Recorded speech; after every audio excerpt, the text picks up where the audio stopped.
you've been speaking at international, veg fests as well. So you had a recent talk at the Veg Fest in Morocco, um, and you have an upcoming endeavor which is called the Himalayan Vegan Festival as well. So tell us a little bit about these, international experiences that you've had, and some insights around, how uh, you're sort of being a veritable ambassador for India on the international vegan scene. Thanks, Nivi. I think that, what is really important is, and that's what we've realized in our journey, is that value systems across human beings are largely the same. Most people are compassionate. So it was super easy to connect with anybody compassionate at any corner in the world, be it in India or Antarctica or Africa. So, yeah, so that's been one biggest, I think, backbone of the movement, rather, right? So that was when we decided, hey, and I think it was when the World Vegan Organization, approached us back in 2019, and we had intended to do a conference. They had intended to do it, and they said, "Hey, let's just partner and do this together." That was the first time, we opened our gateways to the international audience. We always wanted to do it, but in the beginning, in the early years, we were like, "Hey, let's just put the focus here in India." So now I think we are in a capacity, and gradually we will be, talking and doing way more outreach globally and not just focused to India. As far as Africa is concerned, it is, they have all my heart. I think, the organizers of the Veg Fest Morocco have done an amazing job, and I got to learn so much about what's happening there.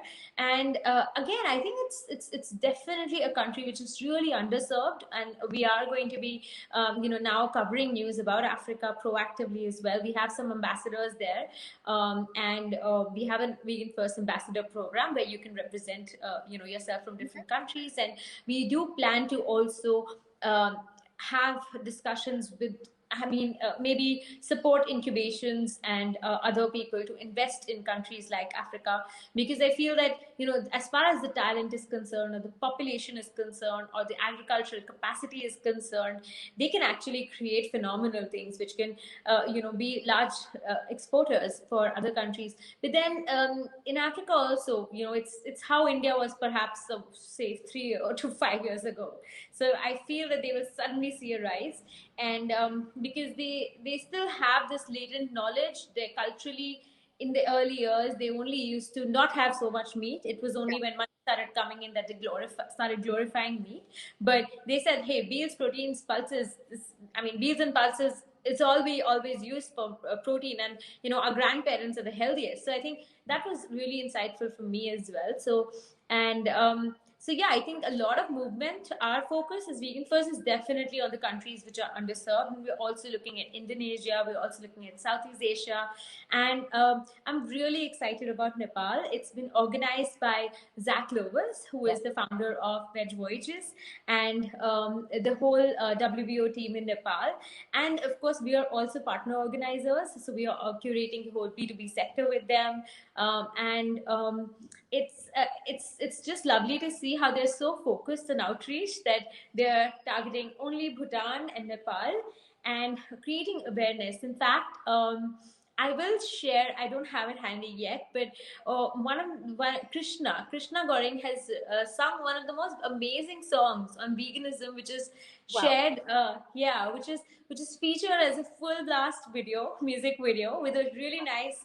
Yeah, and it's released on a big Nepali digital platform. So I do see very strong seeds sprouting up in these communities.